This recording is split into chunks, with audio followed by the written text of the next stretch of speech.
नारद जी बोले, अब मैं कार्तिक व्रत के उद्यापन का वर्णन करता हूँ, जो सब पापों का नाश करने वाला है। व्रत का पालन करने वाला मनुष्य कार्तिक शुक्ला चतुर्दशी को व्रत की पूर्ति और भगवान विष्णु की पूर्ति के लिए उद्यापन करे।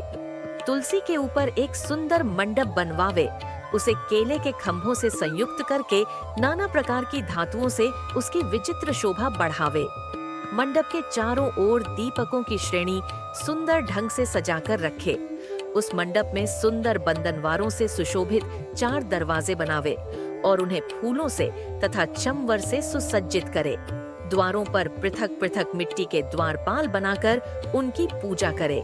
उनके नाम इस प्रकार हैं: जय, विजय, चंड, प्रचंड, नंद, सुनंद, कुमुद और कुमुदाक्ष।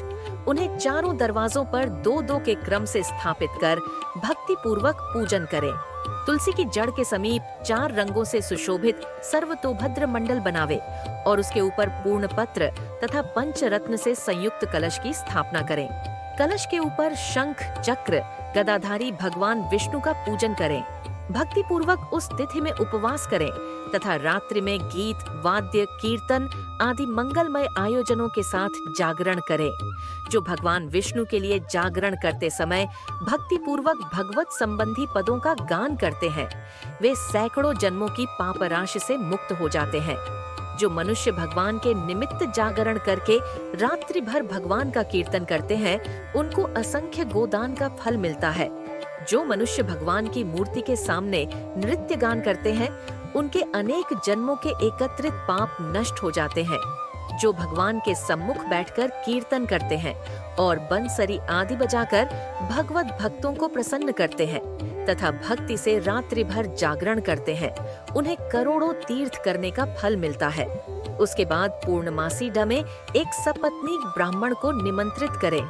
प्रातःकाल स्नान और देव पूजन करके वेदी पर अग्नि की स्थापना करे और भगवान की प्रीति के लिए तिल और खीर की आहुति दे। होम की शेष विधि पूरी करके भक्ति पूर्वक ब्राह्मणों का पूजन करें और उन्हें यथाशक्ति दक्षिणा दें।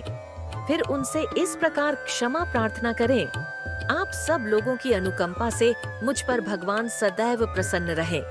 इस व्रत को करने से मेरे 7 जन्मों के किए हुए पाप नष्ट हो जाएं और मेरी संतान चिरंजीवी हो। इस पूजा के द्वारा मेरी सभी मनोकामनाएं पूर्ण हो। मेरी मृत्यु के पश्चात मुझे अतिशय दुर्लभ विष्णु लोक की प्राप्ति हो। पूजा की समस्त वस्तुओं के साथ गाय भी गुरु को दान में दे।